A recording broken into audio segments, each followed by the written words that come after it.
Hello दोस्तों, how are you? कैसे हैं आप लोग अपनी परीक्षा की तैयारी में लगे हुए होंगे। मुझे आशा है, उम्मीद है आप लोग के क्लास 10 के लैंग्वेज का एग्ज़ाम हो चुका है और आने वाले दिनों में आपके मेन सब्जेक्ट के एग्ज़ाम भी हो जाएंगे।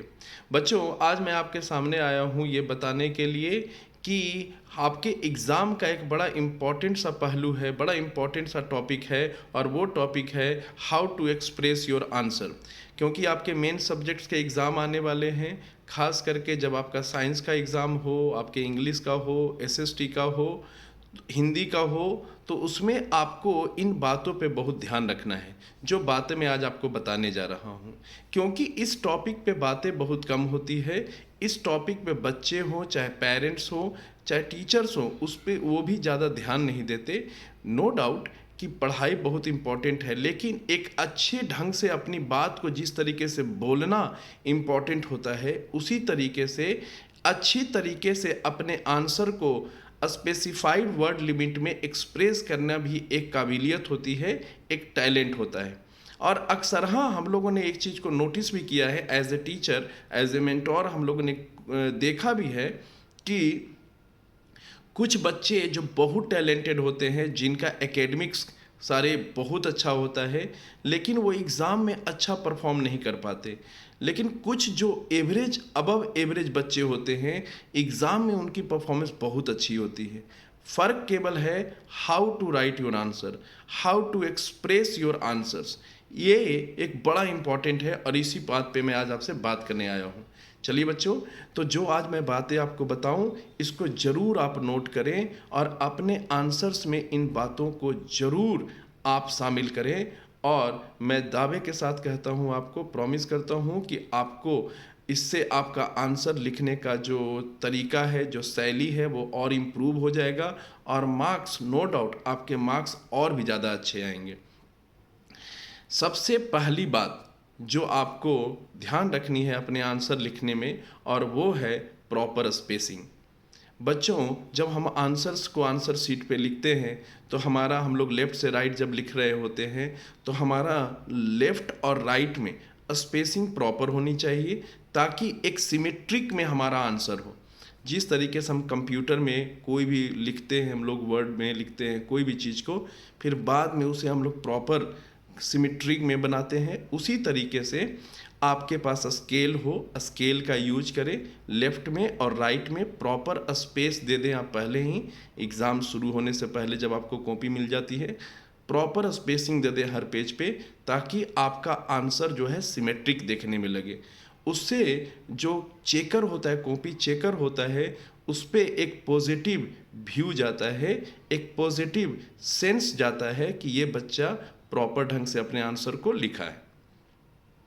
दूसरी जो इम्पोर्टेंट बात है वो है आपको कि डिफरेंस जब भी आपको लिखने के लिए आए किसी भी सब्जेक्ट में, आपको अगर डिफरेंस लिखने के लिए आए तो बहुत सारे बच्चे डिफरेंस को पॉइंटर्स में लिख देते हैं या पैरा में लिख देते हैं। बच्चों, आप ये गलती कभी मत करना। जब भी डिफरेंस लिखने के लिए आए, डिफरेंस हमेशा आपको टी बना करके ही लिखना है। आप बीच में एक लाइन ड्रॉ करें और लेफ्ट साइड में एक को और राइट साइड में दूसरे को। हाँ, इस चीज़ का ज़रूर नोटिस करें, ध्यान रखें कि जब आप डिफरेंस टी बना करके लिख रहे हो तो लेफ्ट साइड में जिस कैरेक्टरिस्टिक को आप लिख रहे हो, राइट साइड में भी उसी से रिलेटेड कैरेक्टरिस्टिक होनी चाहिए। ये आप हमेशा ध्यान देना है। तीसरी जो इम्पॉर्टेंट बात है वो है अंडरलाइन। दोस्तों, बच्चों, जब हम कोई भी आंसर लिख रहे होते हैं तो आंसर में हर लाइन में, किसी किसी लाइन में कुछ वर्ड्स हमारे बहुत इम्पॉर्टेंट होते हैं और उस आंसर में वो पॉइंट्स जो होते हैं वो सबसे मेन क्रक्स पॉइंट होते हैं, मेन पॉइंट्स होते हैं। या हमारा जो लॉन्ग अगर आंसर है तो उसमें कोई एक पर्टिकुलर लाइन जो होता है या ग्रुप ऑफ वर्ड्स जो होते हैं वो बड़े इम्पॉर्टेंट होते हैं। जब भी आप आंसर लिख रहे हो तो आंसर लिखने के बाद आप ज़रूर, या आंसर लिखने के साथ ही आपको जैसे ही ऐसे इम्पोर्टेंट वर्ड आपको मिले या आपको लगता है कि ये मेरे आंसर का सबसे इम्पोर्टेंट पार्ट है, इस लाइन का सबसे इम्पोर्टेंट वर्ड है, या मेरे आंसर का ये इम्पोर्टेंट ग्रुप ऑफ वर्ड्स या लाइन है, तो आप उसे ज़रूर अंडरलाइन करें। जैसे ही आप अंडरलाइन करते हो तो जो चेकर होता है उसे पता होता है कि ये इम्पॉर्टेंट पॉइंट है, उसके ग्राउंड पे आपके आंसर्स को वो देख रहा होता है। और ये कोई नई बात नहीं है, हम लोग कोई बुक्स भी लेते हैं, आप अच्छे पब्लिकेशंस की जब बुक लेते हो तो उसमें भी जो मेन पॉइंट्स होते हैं उन्हें या तो डिफरेंट कलर्स में लिखा होता है, या उन्हें बोल्ड में लिखा होता है, या उन्हें अंडरलाइन किया होता है। मैं बस वही आपसे कह रहा हूँ कि जब भी आप आंसर लिखें तो जो आपके आंसर्स का जो मेन पॉइंट है, चाहे जो मेन आपका लाइन है, उसे ज़रूर अंडरलाइन करें। इससे आपका आंसर अट्रैक्टिव भी होगा और जो चेकर होगा कॉपी, उस पर आपका एक पॉजिटिव एटीट्यूड आपका जाएगा, एक पॉजिटिवनेस आपकी तरफ से जाएगी कॉपी चेकर को। हमेशा ध्यान रखें, चौथी पॉइंट जो मैं आपको बता रहा हूँ, पांचवी, कि जब भी आप लिख रहे हो, जब लेटर लिख रहे हो, जो चौथी पॉइंट मैं आपको बता रहा हूँ, जो जब आप लेटर लिखते हो, इंग्लिश में लेटर लिखते हो, या जब भी आप कोई, जहाँ पे भी फॉर्मेट होता है, जिस चीज़ में, जैसे इंग्लिश में अगर कोई फॉर्मेट हो रहा है, चाहे एनालिटिकल पैराग्राफ में आपका फॉर्मेट है, फॉर्मेट को ज़रूर आप मेंशन करो। फॉर्मेट से थोड़ा सा अगर आपने गलती किया तो आपके मार्क्स कटेंगे। फॉर्मेट पे हमेशा फोकस करो, फॉर्मेट पे ध्यान दो। अगर आपने बॉडी में अगर कुछ गलत लिखा है या प्रॉपर ढंग से एक्सप्रेस नहीं किया है तो केवल मार्क्स आपका उसका कटेगा, फॉर्मेट के मार्क्स आपके नहीं कटेंगे। फॉर्मेट से कहने का मेरा एक और मतलब है कि जब आप इंग्लिश में लेटर लिखते हो, चाहे कोई भी फॉर्मल लेटर लिखते हो या कंप्लेन लेटर लिख रहे हो, चाहे कोई भी एपोलॉजी लेटर लिख रहे हो, तो लेटर हमेशा एक फ्रेश पेज से शुरू किया जाता है। कभी आधे पेज से कभी भी लेटर को शुरू नहीं करते हैं। हमेशा एक फ्रेश पेज से आप लेटर को लिखें और प्रॉपर जो आपके स्कूल्स में, चाहे आपके टीचर्स ने आपको जो बताया है, उसी फॉर्मेट में लेटर को लिखें। चाहे जो एनालिटिकल पैराग्राफ का जो आपको बताया है सीबीएसई ने, चाहे जो आपके स्कूल्स में बताए हैं जिस तरीके से, उसी फॉर्मेट को मेंटेन करो। कहाँ पर स्पेस छोड़ना है, कहाँ पर स्पेस नहीं छोड़ना है, ठीक है, कौन सा वर्ड से हमें अपना लेटर को ख़त्म करना है, इन चीज़ों पे ज़रूर कोशिश कीजिए, ज़रूर उसको अपने माइंड में रखिए। इससे आपका आंसर अट्रैक्टिव भी होगा, मार्क्स भी आपके नहीं कटेंगे। दोस्तों, अब आ गया हमारा point number fifth. Point number fifth में हमें लॉन्ग आंसर क्वेश्चंस के बारे में मैं बात कर रहा हूँ। लॉन्ग आंसर क्वेश्चंस में हमेशा आप ध्यान रखिए कि जब आपके लॉन्ग आंसर क्वेश्चंस हो, उसको हमेशा पैरा में लिखें आप। लॉन्ग आंसर क्वेश्चंस में वर्ड लिमिट ज़्यादा होती है, प्लस आपको एक आंसर में 2 या 3 पार्ट्स में भी क्वेश्चंस होते हैं। अगर आपने लॉन्ग आंसर्स को पार्ट वाइज में, अगर अलग अलग पार्ट को अलग अलग पैरा में नहीं दिखाया, तो आपका आंसर प्रेजेंट करने का जो तरीका है बिल्कुल गलत होगा और उससे मार्क्स भी कटेंगे।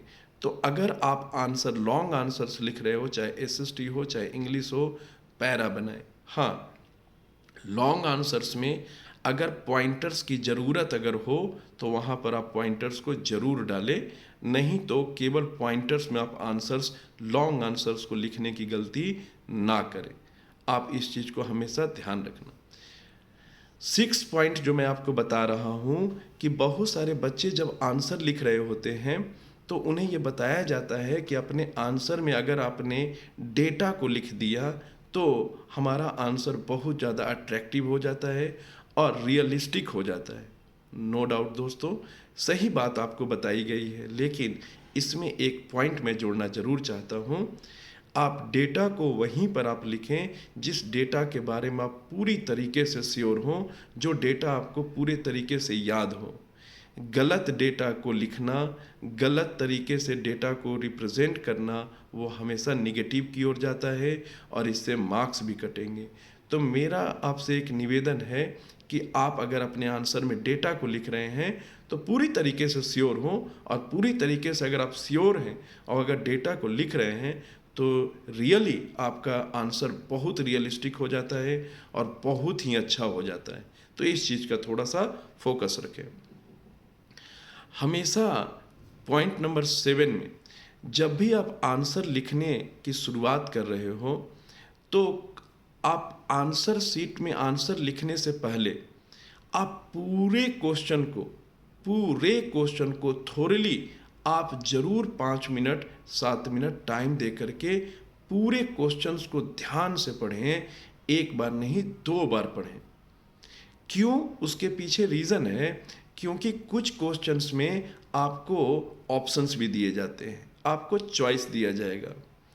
आप जल्दबाजी में बहुत सारे बच्चे, मैं आपको जो शुरू में बता रहा था कि बहुत जो टैलेंटेड बच्चे होते हैं उनके एग्ज़ाम में मार्क्स कम आ जाते हैं, जबकि जो एवरेज से अब थोड़े से बच्चे होते हैं उनके ज़्यादा आ जाते हैं। उसके पीछे रीज़न ये है, सही चॉइस ना कर पाना। अगर आपने सही क्वेश्चन का चॉइस नहीं किया, चूज़ नहीं किया, तो आपका आंसर उतना इफ़ेक्टिव नहीं हो पाएगा। तो आप आंसर लिखने से पहले क्वेश्चंस को ज़रूर 1 बार 2 बार ध्यान से पढ़ें, सारे क्वेश्चंस को पढ़ें और एक माइंड प्रिपेयर कर लें कि मुझे किस क्वेश्चन का आंसर पे अटेम्प्ट करना है। इससे आपका टाइम भी बचेगा और प्लस आप सिलेक्शन भी सही कर पाएंगे। एक बार अगर आपने आंसर लिखना शुरू कर दिया और उसके बाद अगर आप ये प्रोसेस को करोगे सिलेक्शन करने का, तो उसमें हमेशा आप जल्दबाजी में गलत चॉइस कर लोगे या आप जल्दबाजी में कुछ और गलतियां कर दोगे। तो मेरी मानना, आप हमेशा इस चीज़ को नोटिस करना कि आंसर लिखने से पहले आप क्वेश्चंस को ज़रूर एक बार पढ़ लेना। आगे अपने आंसर्स को जिस तरीके से अपने, एक अच्छा स्टूडेंट वही होता है जो बेकार की बातें, इधर उधर की बातें ना आंसर में लिखे, उसी तरीके से एक अच्छा स्टूडेंट